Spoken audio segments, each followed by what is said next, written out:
Abra sua Bíblia comigo em Provérbios, capítulo de número 3, versículo de número 9 e número 10. Provérbios 3, versículos 9 e 10. Enquanto você abre a sua Bíblia, eu quero agradecer ao Senhor por nós podermos, mais uma vez, debruçarmos em cima do estudo da Palavra de Deus sistemático, né?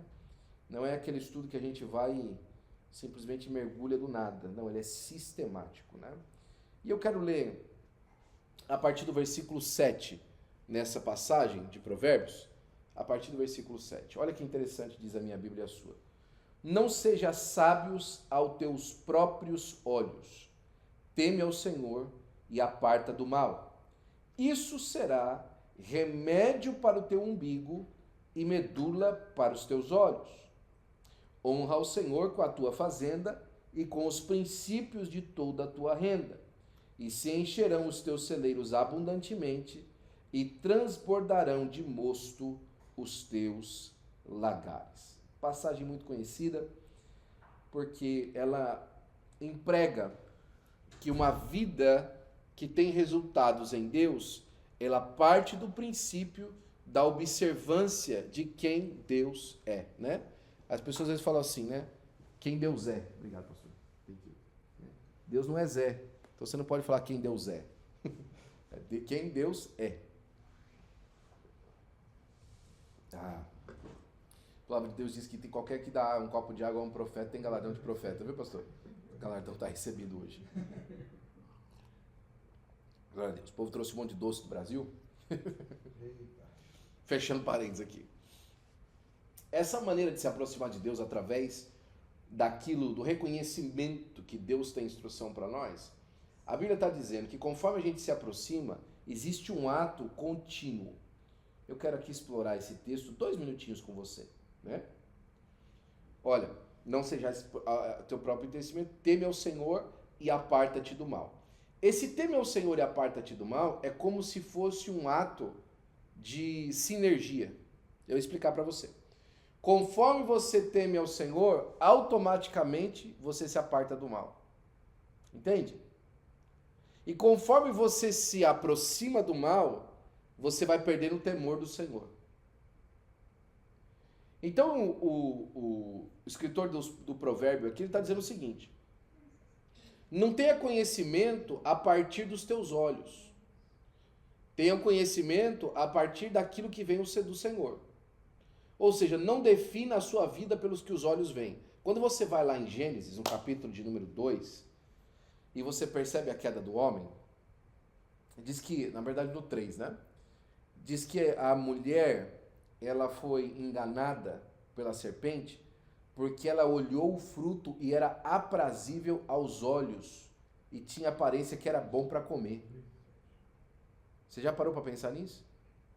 Ela olhou o fruto e falou assim, isso deve ser uma delícia. E aqui é o convite do irmão aqui do provérbio, provavelmente do Salomão, que talvez não tenha diretamente escrito, mas que corroborou, né, que agregou esses provérbios em uma obra. Ele falou o seguinte, olha, não defina a sabedoria pelo aquilo que você vê. Teme ao Senhor. Aqui ele está fazendo uma lembrança da mulher. E aí ele fala assim, teme ao Senhor e aparta-te do mal. Temeu a Deus, vai ficar longe do mal. E aí ele fala o seguinte, se você fizer isso, vai ser remédio para o teu umbigo. O umbigo, irmãos, é um lugar de muita inflamação. Mas o umbigo também, o centro da pessoa, era o lugar onde a gente estava conectado à nossa mãe. O cordão umbilical, né? Isso vai ser remédio para um umbigo. Precisa de passar um remédio lá para não infeccionar. E vai ser medula para os teus ossos. Lembra daquela questão dos ossos que eu já expliquei para você uma vez? Que o hebreu antigo, ele cria que a palavra de Deus dita a respeito de uma pessoa ficava nos ossos. Interessante, né? É por isso que o Davi fala quando ele peca, todos os meus ossos se quebraram. É como se aquilo que Deus tivesse feito, falado para mim, por conta do meu pecado, eu tivesse quebrado a promessa de Deus na minha vida. É por isso, por exemplo, que José fala assim, quando vocês forem embora, levem os meus ossos daqui. E a prova final desse hebraísmo É Eliseu que, quando morre, fez o dobro de milagres de Elias menos um. Mas aí ele está morto. Abrem a sepultura dele, pegam um rapaz que morreu na guerra, joga em cima dos ossos, ressuscita nos ossos. Então eles acreditavam que a palavra que Deus dizia a respeito de uma pessoa estava nos ossos. Lembra dos vales dos ossos secos? Pode esses ossos voltarem a viver? Senhor, tu sabes.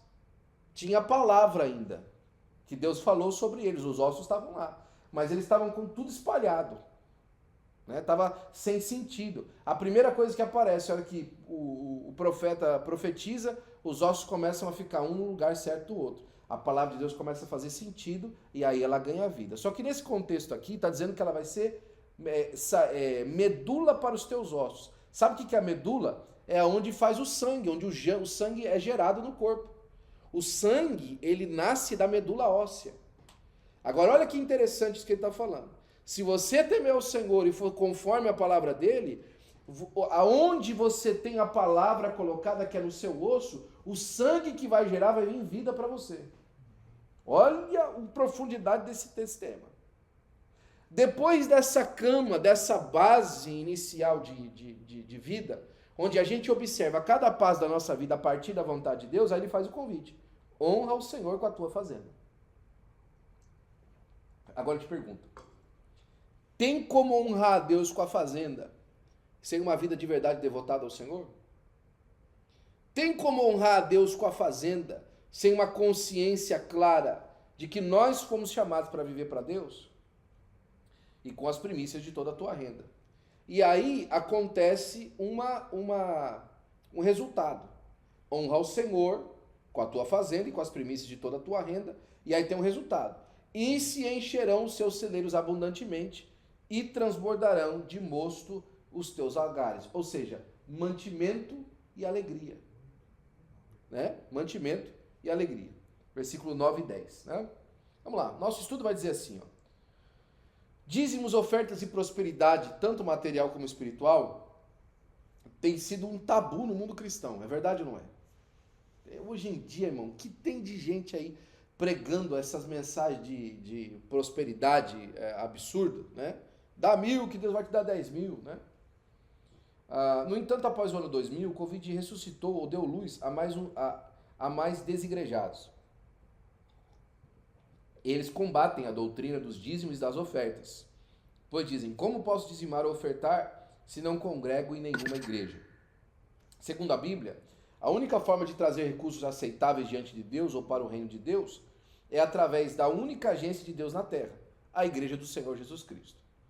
Então assim, se Malaquias tinha razão sobre os tesouros na casa de Deus, e se Jesus tinha razão quando fala para os fariseus que eles deviam continuar dizimando, mas eles também tinham que fazer a beneficência, né? Se ele tem razão nisso, quem é que deve receber o dízimo?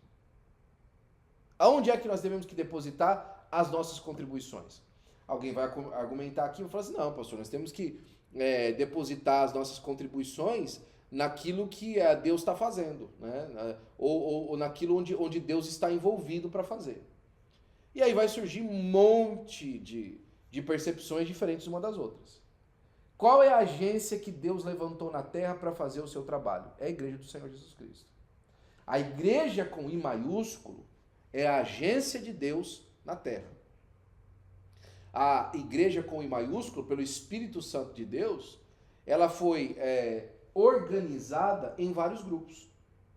Tem gente que vai falar assim, não, mas isso é separação por causa de briga. Tem muita coisa, irmão, que aconteceu em Israel, que foi briga e Deus falou assim, fui eu que fiz. A própria divisão do povo em Reino do Norte e Reino do Sul foi Deus que fez. Viu? Então, calma aí, né?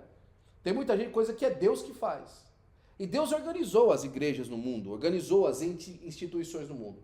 É claro que eu concordo com você que hoje tem instituições que são completamente aquém daquilo que Deus deu para eles de propósito. Podia nomear algumas aqui, mas por ética, esse vídeo pode ir para algum lugar online. Eu vou salvar os meus irmãos de qualquer crítica nesse momento. Porém, vale ressaltar que as muitas entidades no mundo hoje não seguem, não falam, não pregam um evangelho concernente à obra que Deus entregou para elas fazerem. Há outras, por exemplo, que nós acreditamos que fazem. Uma delas é a nossa própria instituição, a Assembleia de Deus, E dentro desse grupo da Assembleia de Deus, esse pequeno grupo chamado Ministério do Belém. E dentro desse pequeno grupo Ministério do Belém, o grupo do Ministério do Belém a partir dos Estados Unidos da América. O lugar de entregar o seu dízimo é a partir da agência que promove o reino de Deus na terra. É claro que o gasofilácio, o lugar onde se coloca a oferta, ou a salva e a tesouraria de qualquer igreja, aceitam e usam o dinheiro doado para o benefício do reino de Deus. No entanto, mais importante do que a gente colocar o dinheiro na salva é ter certeza absoluta que a nossa oferta é contada no céu. O pastor Zé Wellington tem uma frase que é assim, ó, você põe esse dinheiro na salva aí, a salva recebe. O tesoureiro conta, a contabilidade deposita, a gente paga as contas da igreja, né? Tudo isso acontece. Mas a pergunta que você tem que fazer para você, antes de você ofertar, é se Deus está recebendo.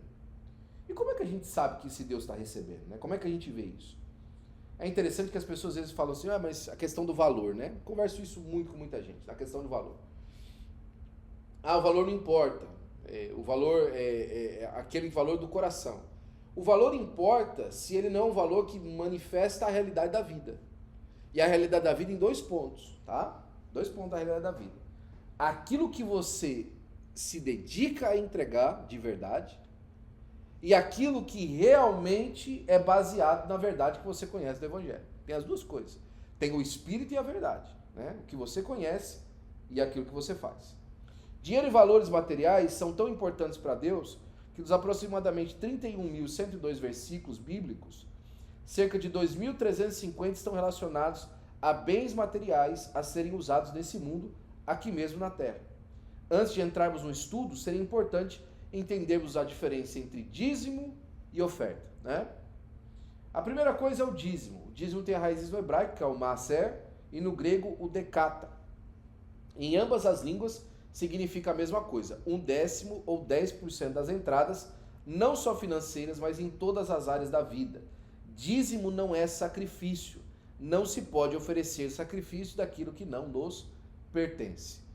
Se nós fôssemos falar do dízimo em uma base bem chula, né, bem pequena, o dízimo é o tax de Deus.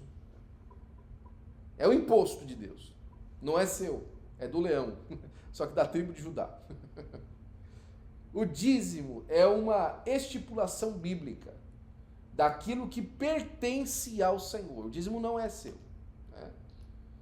Alguém fala assim, se aquilo que você tem na sua mão não é suficiente para você pagar suas contas, é porque aquilo não é fruto, é semente. Mas preste atenção nisso aqui. O dízimo ele surge e ele é estipulado e ele é legislado por Moisés a partir de um princípio muito mais antigo do que Moisés. E o princípio é o princípio da primícia, né? E a primícia significa o primeiro. Eu falava isso no culto no domingo, antes do momento das ofertas. Talvez você tenha me ouvido dizendo.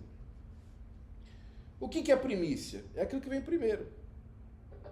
E se a primícia daquilo que você ofertou é 1/3 de toda a sua colheita, o que é a primícia? É 1/3 da colheita.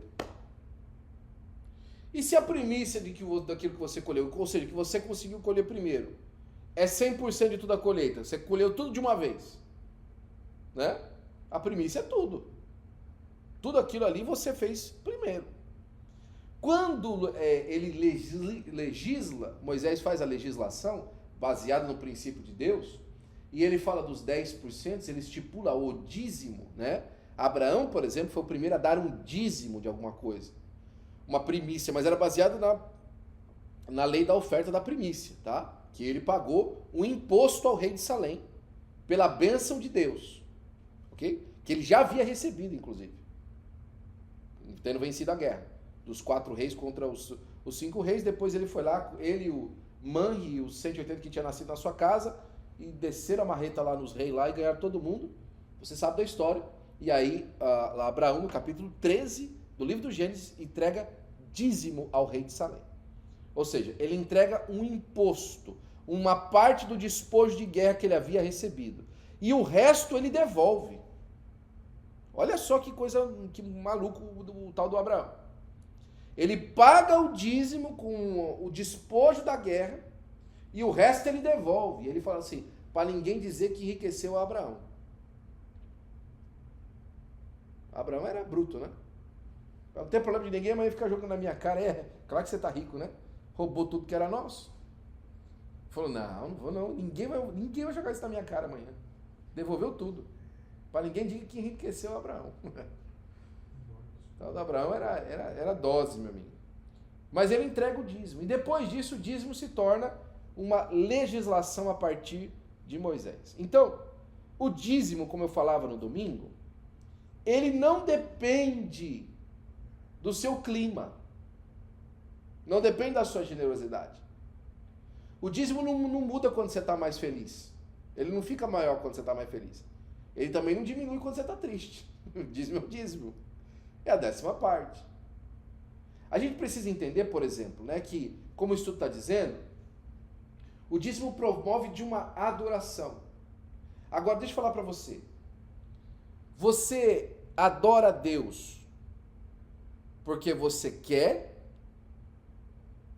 Ou você adora a Deus porque você deve adorar a Deus? Essa é uma pergunta complexa, eu quero que você pense bem a respeito dela. Porque você vai chamar voluntariedade aí agora para falar a respeito de adoração. Não, a adoração é voluntária. Ok, mas se você tivesse sem vontade de adorar a Deus, Deus ainda merece adoração ou não merece? Se você não tivesse com vontade de adorar a Deus, Deus ainda deve ser adorado ou não deve? Então Deus não depende da sua voluntariedade para adorá-lo. É claro que Deus não recebe uma adoração que não seja voluntária, ok? Mas você não adora por conta da sua voluntariedade. Você adora a Deus porque Ele deve ser adorado. E você faz isso de maneira voluntária. Ou seja, a sua voluntariedade segue o seu dever de serviço. O dízimo se coaduna no mesmo parâmetro. Porque é a nossa adoração física. Manifestada de maneira financeira. Ok? Estou falando de dízimo aqui. Ok? Se você quiser me pegar depois na saída lá ou na internet, depois a gente conversa, né? Depois a gente briga, sai na faca aí. Mas eu estou falando para você o que a Bíblia diz. A Bíblia diz que dízimo é a parte que nós devemos entregar ao Senhor. E aqui entra, né? Não importa a circunstância financeira que estejamos passando. Deixa eu falar uma coisa para você muito importante. Uma coisa é a nossa justificação sobre as coisas. E nós todos podemos justificar a nossa vida, mediante as circunstâncias que nós vivemos. E de maneira humana, nós vamos nos entender. Nós vamos falar assim, olha, é verdade mesmo, é difícil, essa é uma decisão muito complicada para fazer e tal. Mas diante de Deus, nós temos uma obrigação que vai além da nossa circunstância. E aqui que mora, aqui onde, né, a gente fala, onde a água fica mais profunda, né? Que às vezes a gente negligencia nas coisas de Deus, naquilo que é mais material. E dizemos que temos uma profundidade espiritual com Ele. Mas eu gosto de invocar uma coisa que João fala como exemplo, mas se manifesta para tudo na vida. Ele fala o seguinte: você diz que ama a Deus, que você não vê, mas odeia o seu irmão. Isso é mentiroso. Porque se você não consegue amar o seu irmão que você vê, como é que você ama a Deus que você não vê? O que ele estava querendo dizer é o seguinte, usando a categoria do amor. Se você não consegue manifestar a sua fé em Deus e a sua religião pura e verdadeira, como Tiago fala, a verdadeira religião pura e verdadeira é visitar as viúvas e os órfãos e fazer caridade, naquela manifestação física da nossa fé no Senhor Deus. Se a gente não consegue manifestar isso nas coisas que são físicas, como é que a gente diz que manifesta isso nas coisas que são espirituais? Tem um buraco na nossa fé. Tem uma situação aí que não está batendo, né? Ao ouvir isso, por exemplo, que tinha acontecido tudo aquilo na vida de Jó, né? No momento que Jó tinha perdido os filhos e tudo, Jó rasgou a sua roupa, raspou a cabeça, ou seja, tudo isso é um sinal de lamento de Jó. Isso é um sinal de tristeza de Jó. Lembra quando o rapaz chega lá com a notícia, seus filhos morreu, o gado morreu, sua casa acabou, seus bois foram levados embora, né? Tudo aconteceu de ruim com Jó. Jó, quando recebeu todas aquelas notícias, ele levantou, ou seja, ele se colocou de pé. Ou seja, ele se colocou na sua altura. Se colocar de pé nesse sentido antigo da antiguidade, significa que ele tomou a sua postura de homem, ele se colocou na sua posição. Porque andar não é coisa para bicho, andar é coisa para homem. Só o homem anda sobre duas pernas assim o tempo todo. Todos os outros animais usam os quatro, né? E quem nada usa as barbatanas. É só o homem que anda assim, com dois pés assim. E as aves quando estão no chão. Quando fala que Jó se levantou, ou seja, ele se colocou na sua postura de homem, uma postura de reverência. A próxima coisa que ele fez, ele rasgou o manto e rapou a cabeça. Rasgar o manto é indignação. Raspar a cabeça é tristeza, é lamento. O que significa? Que ele ficou triste. Que ele ficou chateado. Não estava legal para Jó. Ele estava arrasado. Jó acabou com tudo na vida de Jó. Tudo acabou, de uma vez só. Mas depois de ter ficado de pé, rasgado a roupa e raspado a cabeça, então ele se prostrou. Sabe o que prostrar é? Prostrar nesse sentido, alguns falam se colocar de joelho e colocar de frente assim, né? Mas outras versões falam que prostrar é deitar no chão. Ela vem da palavra grega que chama prostreneu. É você ficar completamente no chão, vulnerável. Ele fica no chão, o que ele faz? Ele adora. Ele adora naquela tristeza toda? É. Ele entrega para Deus aquilo que lhe é devido, independente da sua circunstância. Entende o âmbito da coisa? Né? Humanamente falando, Jó deveria ter louvado por tudo que Deus lhe havia concedido e não adorado. Mas ele preferiu adorar no pior momento da sua vida. Pois o adorador sabe que não existe vales ou montanhas onde Deus não esteja presente, nos acompanhando e fortalecendo em cada segundo de prova. E aqui vai uma frase para você. Nos acampamentos da circunstância da sua vida, Deus está presente, adore-o. Nos acampamentos das estações da sua vida, Deus está presente, adore-o, para a glória do seu nome. Por sua vez, o significado da palavra oferta, tanto no hebraico, corba, manha, como no grego, prósfora, significa doar e dádiva.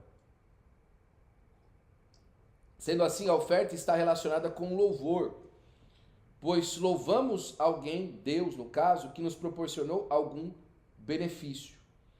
Oferta é um ato voluntário, espontâneo, enquanto dízimo é uma ordenança. Fazendo isso, estamos obedecendo a Deus. Agora, a oferta, irmão, ela é baseada no seu coração. É por isso que 2 Coríntios capítulo 9, versículo 6, não tem nada a ver com dízimo, tem a ver com oferta. Aquele que semeia pouco, pouco também se fará. E aquele que semeia abundância, abundância também se fará.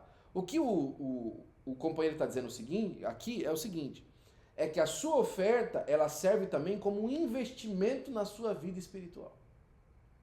Aquilo que você se dispõe a investir. Por exemplo, nesse mês de junho, um dos países do mês é Moçambique. Toda a nossa oferta missionária vai para Moçambique. O que nós estamos fazendo em Moçambique? Tirando pessoas de uma situação absolutamente deprimente de vida. Eu e você, graças a Deus, não vamos passar um dia na nossa vida a necessidade física e social que aquelas crianças ali naquele lugar, aquela gente naquele lugar, passa todo dia. No ano que nós chegamos lá, a gente via que tanto os meninos quanto as meninas não tinham cabelo crescido. O cabelo deles não cresce. As meninas, o cabelo não cresce. Você olha para as meninas, a diferença das meninas e dos meninos é a roupa.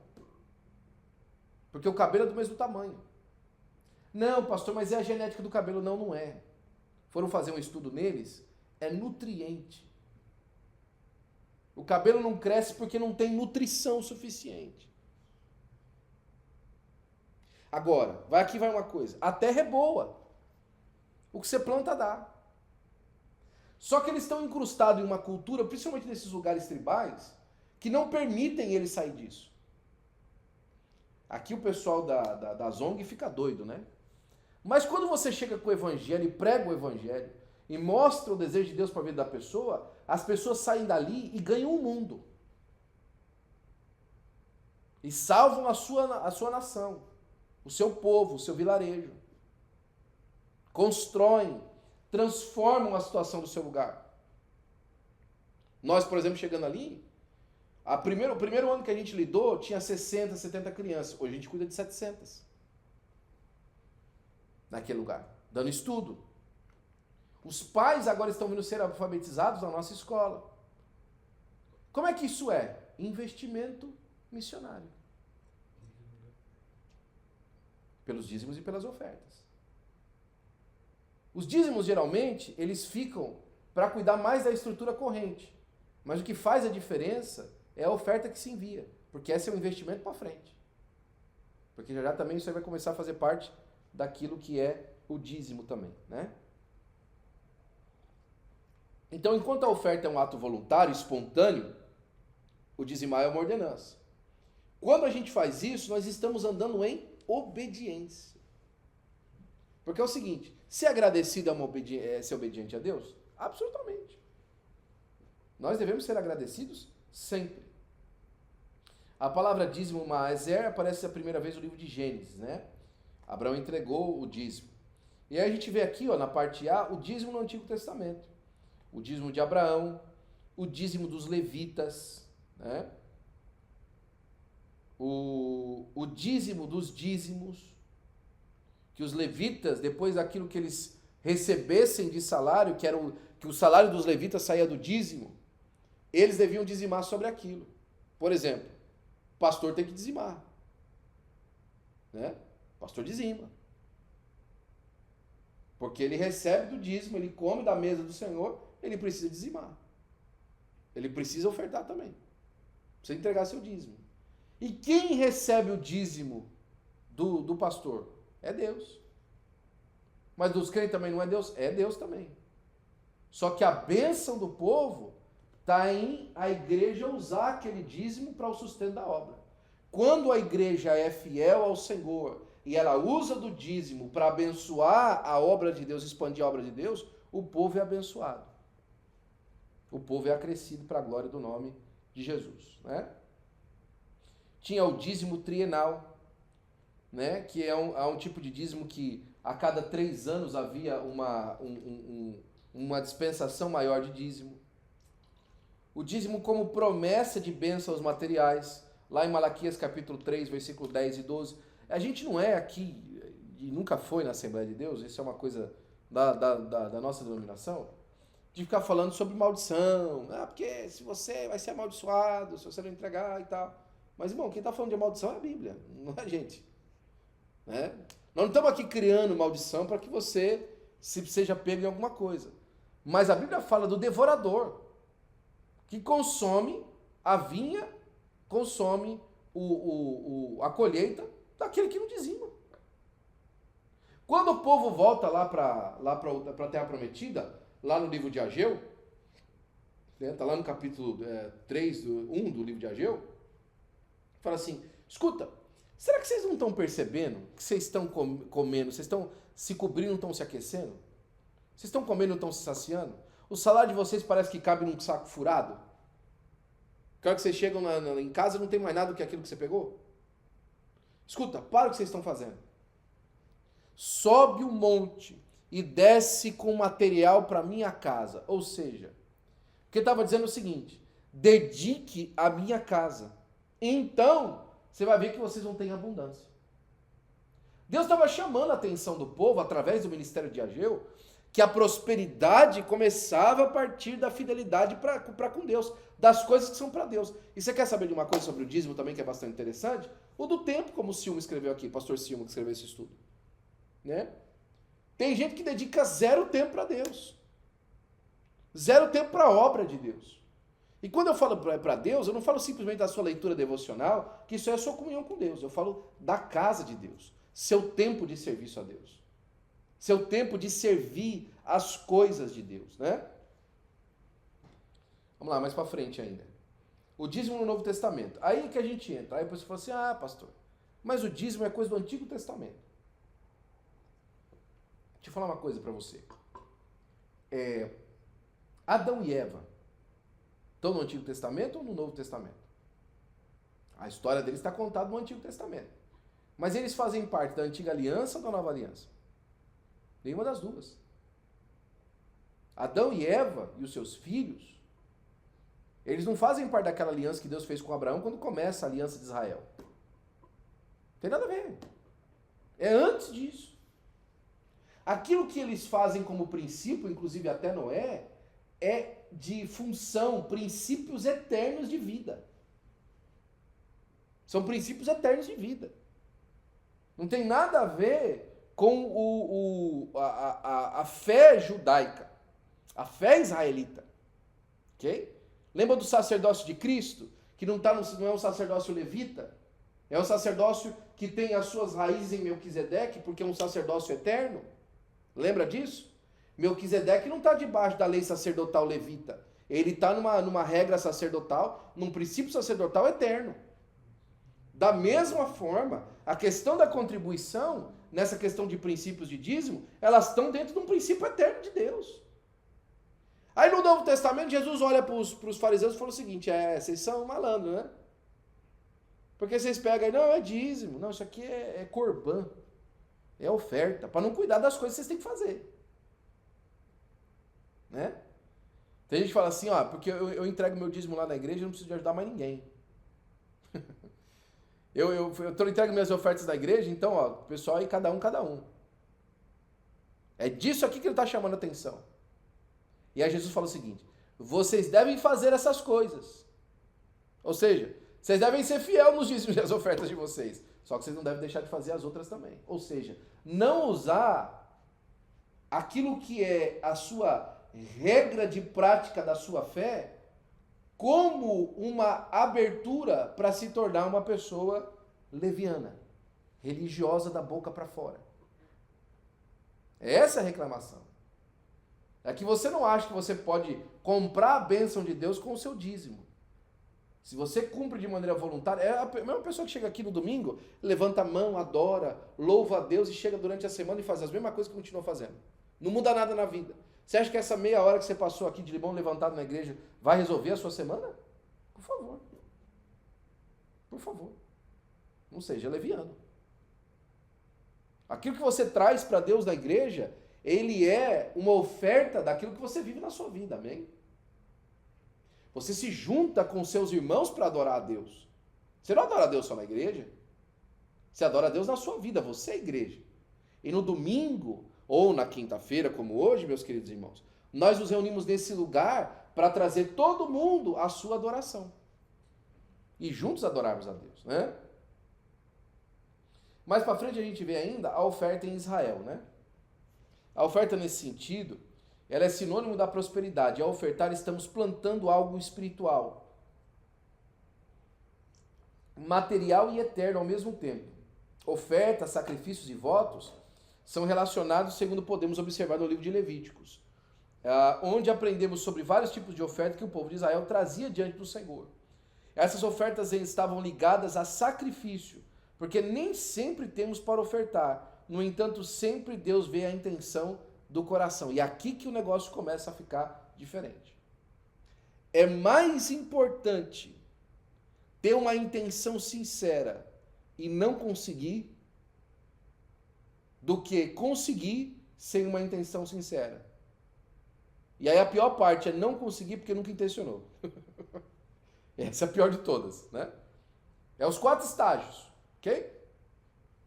É tentar e conseguir, intencionar e fazer, esse é excelente.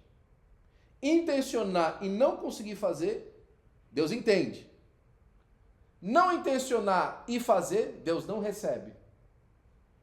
e não intencionar e não fazer, aí está longe do Senhor. Esse é o estágio pior, né? Nós precisamos intencionar e fazer, e Deus sabe quando nós também não temos condição de fazer. Parece ser a quantidade mais a qualidade, pois uma boa qualidade das mãos de Deus torna-se em grande quantidade, porém a má qualidade pode transformar-se em maldição. É por isso, irmãos, que a viúva, e aqui que está, né? A viúva, ela não deu $1, porque era o que ela podia fazer. Ok? Ela deu $1 porque era tudo que ela tinha. Presta atenção nisso. Quando ela entrega a oferta, Jesus está observando o tamanho da oferta. Significa o seguinte, que se a viúva fosse trocada por Jeff Bezos, ela tinha entregado $127 bilhões naquele gasofilácio. Era isso que ele estava vendo. Ela entregou tudo. A questão da coisa que a viúva foi bem recebida por Deus, não foi porque ela entregou uma oferta tendo pouco, não foi só isso. Foi porque ela entregou tudo. E aí eu quero voltar para você, num dos momentos mais extraordinários da Bíblia, isso foi uma iluminação quando eu entendi isso da parte de Deus. Lembra da mulher, daquela viúva, que Elias foi mandado para ser cuidado por ela? E ela estava catando cavaco. E aí ele chega lá e pega e fala o seguinte, escuta, você não pode me dar um copo d'água, não? Eu achei aquilo meio absurdo dele, né? Porque fazia alguns meses que ele tinha mandado parar de chover. E tava todo mundo passando sede, ninguém tinha água. E aí ele chega pra mulher e fala, dá um copo d'água pra mim? Brincadeira, né? Foi você que mandou parar de chover, homem. Você tava pedindo água agora. Né? Dá um copo d'água pra mim? E a mulher para de catar os cavacos, né? Eu fico imaginando, né? Devia ser uma pessoa muito assim, sabe? Pronta para servir. Estou procurando a palavra correta aqui, né? Tem uma expressão para isso. Devia ser uma pessoa muito pronta a servir, sabe? Muito solícita, essa é a palavra. Muito solícita. Ela para o que ela está fazendo e vai buscar água. Aí ela traz a água, ele olha para ele e fala assim, você não tem coisa para comer, não? Ué, já dei a água, agora quer comer? E ela falou assim, olha, sua serva não tem nada em casa, senão um pouco de farinha, um bocado de farinha. Sabe o que é um bocado de farinha? Isso aqui chama-se bocado de farinha. Um pouco de farinha. Na mão. Aí ele pega e fala assim, então faz o seguinte, faz um bolo primeiro para mim. E depois não vai faltar farinha na sua casa. E ela fala assim, eu tenho um bocado de farinha que eu vou na minha casa, vou comer eu e meu filho e nós vamos morrer. Ela fala assim, porque vai acabar e nós vamos morrer. E aí o profeta, com muita audácia, faz primeiro um bolo para mim. Se nós estivéssemos no dia de hoje, e isso tivesse, principalmente passando na Record lá no Brasil, né? Principalmente lá na Record do Brasil, se estivesse passando na televisão, o pessoal ia falar assim, não acredito. Eu não acredito que o pastor fez um negócio desse. Né? Que exploração dessa mulher. Como é que pode fazer um negócio desse? A mulher falou que só tem ela e o filho dela para comer. E o pastor quis comer. E ainda de um negócio que tá sem água, porque ele profetizou que não era para chover. Que homem folgado. Vamos entrar nesse contexto, vamos contextualizar a coisa pra gente perceber como a gente é fraco na fé. Quando chega nessa área, nós somos fracos na fé. A gente não acredita em nada disso. Nessas leis espirituais. Né? Isso tudo passou para nós. E Jesus, quando olha lá o homem lá do centurião, fala assim, meu amigo, uma fé como a sua não tem em Israel, não. É exatamente esse problema. Aqueles que conseguem perceber as coisas da fé, às vezes estão do lado de fora.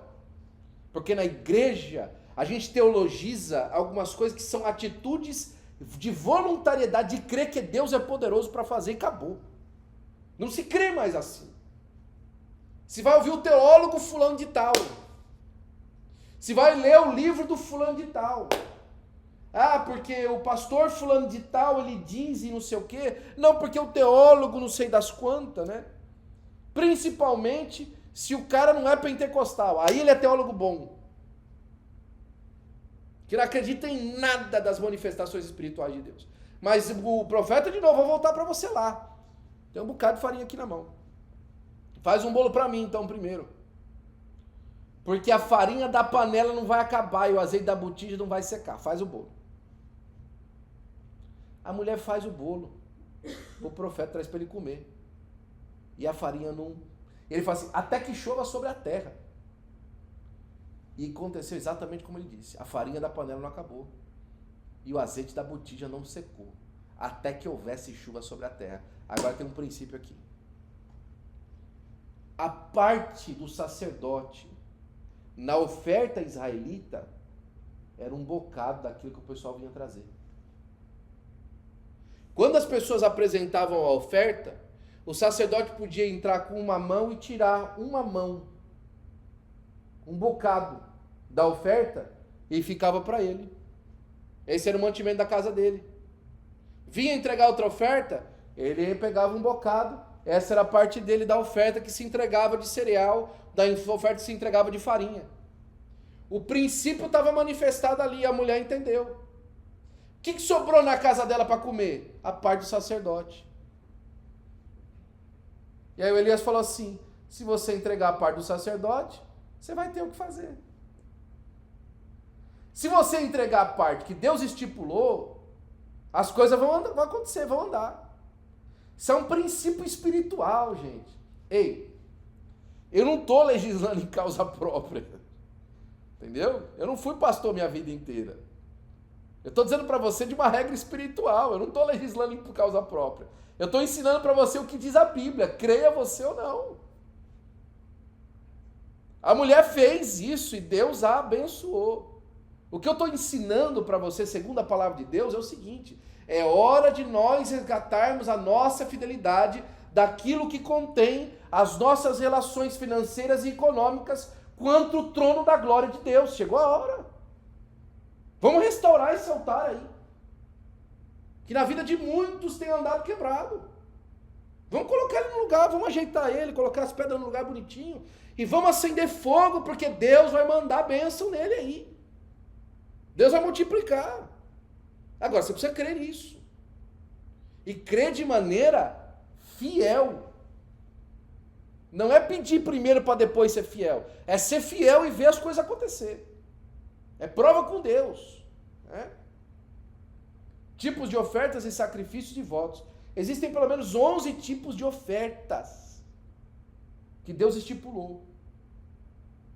A oferta queimada, a oferta de manjares, a oferta alçada de cereal, a oferta movida, a oferta voluntária, a oferta pela culpa, a oferta de libação, né? A oferta de paz, a oferta das primícias, a oferta agradável, a oferta pelo pecado. Todas essas ofertas, elas foram cumpridas de maneira completa em Cristo. Cristo é a oferta perfeita a Deus pela nossa vida. Mas ainda nós manifestamos na nossa vida as ofertas daquilo que nós cremos em Deus. Em nome de Jesus. Olha que bonito isso, eu quero começar, na verdade terminar já mesmo. Eu quero que você vá lá em Romanos capítulo 12, versículo 1. Texto muito conhecido, está aí também no seu estudo. Rogo-vos, pois, irmãos, pela compaixão de Deus, que apresentei o vosso corpo em sacrifício, em holocausto. Sabe o que era um holocausto antigamente? Era uma oferta que era toda queimada, não sobrava nada para aquele que ofertava. Ela era completamente queimada. Que ofereça o vosso corpo em holocausto vivo, santo e agradável a Deus, que é o vosso culto racional. Use a sua cabeça para fortalecer a sua crença em Deus, a sua fé em Deus. Não seja incrédulo, seja crédulo, creia. creia que Deus é poderoso para abençoar a sua sementeira e abençoar o seu fruto. Deixa eu falar uma coisa para você. Talvez o seu problema, ou talvez na verdade não seja o problema, talvez a sua vida financeira e espiritual, ela tenha passado por um momento de escassez. E você tem muita dificuldade de voltar a ofertar na casa de Deus, voltar a entregar os seus dízimos. Deixa eu fazer um convite para você. Faça uma prova com Deus. Como Malaquias diz. Fazei prova de mim, diz o Senhor dos Exércitos. Faça uma prova com Deus. Deixa eu fazer uma outra perspectiva para você. Talvez você é um dizimista fiel. Você dizima. Deixa eu fazer um convite para você. Seja um ofertante voluntário. Peça para Deus para que Deus lhe dê generosidade para fazer oferta. Porque você entrega, tem muita gente que entrega o dízimo como um relógio.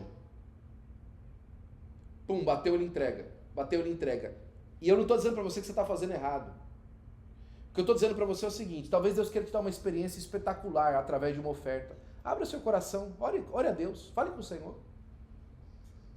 Não faça porque eu estou falando para você fazer. Faça porque existe promessa da parte de Deus sobre isso. É por isso que 2 Coríntios capítulo 9, versículo 6 é muito importante para a gente, para a contribuição. Porque ele fala o seguinte, olha, eu não vou comparar a sua vida, né? Falei isso no domingo. Eu não vou comparar a sua vida com Moisés, com Abraão, com as ofertas que eles fizeram. Eu não vou comparar a sua vida com as ofertas de Jó.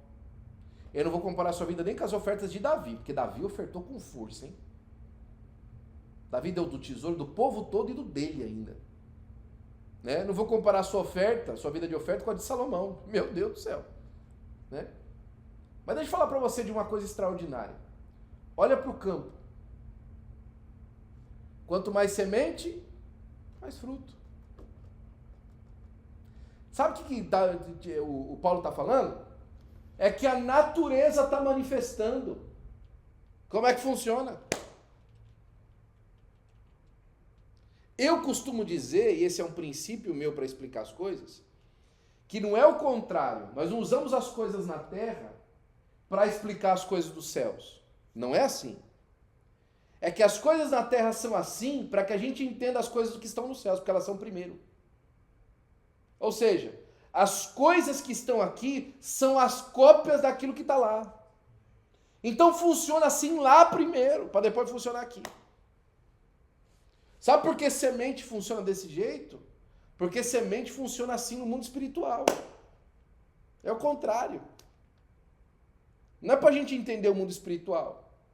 Ou seja, não é para a gente entender o mundo terreno, é para a gente entender o mundo espiritual. A gente não usa o mundo terreno para olhar para o espiritual, a gente usa o espiritual para olhar para o terreno. Através daquilo que está desenhado. Paulo fala, muita semente, muita colheita. Pouca semente, pouca colheita. Simples. Agora, cada um contribua segundo a proposta do coração. E aí ele fala uma coisa muito importante a respeito do plantio, que é a acidez do solo. Solo muito ácido, o que acontece? Não nasce tanto fruto assim, ele fica mirrado. Não contribua segundo o propósito, não por necessidade, nem com tristeza, nem por necessidade. Porque o Senhor abençoa aquele que dá com alegria, ou seja, o solo fértil. A abundância é uma ligação, é uma junção, é uma sinergia, eu gosto dessa palavra. É uma sinergia entre a semente e o terreno. Em todas as áreas da vida espiritual. A colheita vai ser uma sinergia entre o tanto de semente e o tipo de terreno. E aí ele termina falando lá na frente, e é por causa disso que se dão graças a Deus por causa de vós. O que ele está falando isso? O fruto vai manifestar dessa colheita, e as pessoas vão falar assim, rapaz, que fruta boa. Quando a gente pensa na fruta boa, na fruta gostosa, a gente fala assim, rapaz, pelo menos antigamente se fazia muito isso, né? Hoje em dia ninguém mais quer saber. Pergunta de que mercado que veio, né? Mas antigamente fala assim, escuta, que maçã é essa? Ah, essa é a maçã fulano de tal. De onde que planta isso aqui? Ah, isso aqui é planta lá no norte da Califórnia, tá? Ela nasce no norte da Califórnia, essa planta aqui. Nossa, mas que sabor bom, né? Vinho é assim, não é? Que vinho é esse? Que gosto? Ah, esse aí é do vinhedo, da montanha do seu Joaquim, que fica lá num cafezal, perto das montanhas ali do Inholau, que mora na região da Califórnia. A região que vem. Se dá graças a Deus pela qualidade do fruto em um outro lugar. Entende o que eu estou dizendo? Vão experimentar do fruto que vai nascer na obra de Deus e vão lembrar. Glória a Deus pela igreja em Los Angeles. Que o Senhor abençoe os nossos irmãos que contribuíram com isso aqui. Termino contando esse testemunho. Semana retrasada, pastor Roberto Bueno, que é o nosso coordenador dos trabalhos na África, foi convidado pelo secretário de missões da nossa convenção, pastor Saulo Gregório da CGADB, para ir ao Brasil para a inauguração de uma igreja lá numa região do nordeste do país, uma região pequena, de uma igreja que a nossa igreja, que não tem nada a ver com aquela igreja de lá, no sentido, né? Não é do nosso ministério, tem a ver, são nossos irmãos, né? Mas não está debaixo da nossa jurisdição em nada, mas nós entregamos uma oferta no ano retrasado, durante um CONAD, para a construção daquela congregação. E o pastor Roberto Bueno foi representar o nosso pastor na inauguração da igreja. O abraço que o irmão deu no pastor Roberto Bueno. Pastor, obrigado. Porque esse fruto tem um sabor da mão de vocês. Que Deus use a sua mão para estender o fruto da palavra de Deus e da abundância do Senhor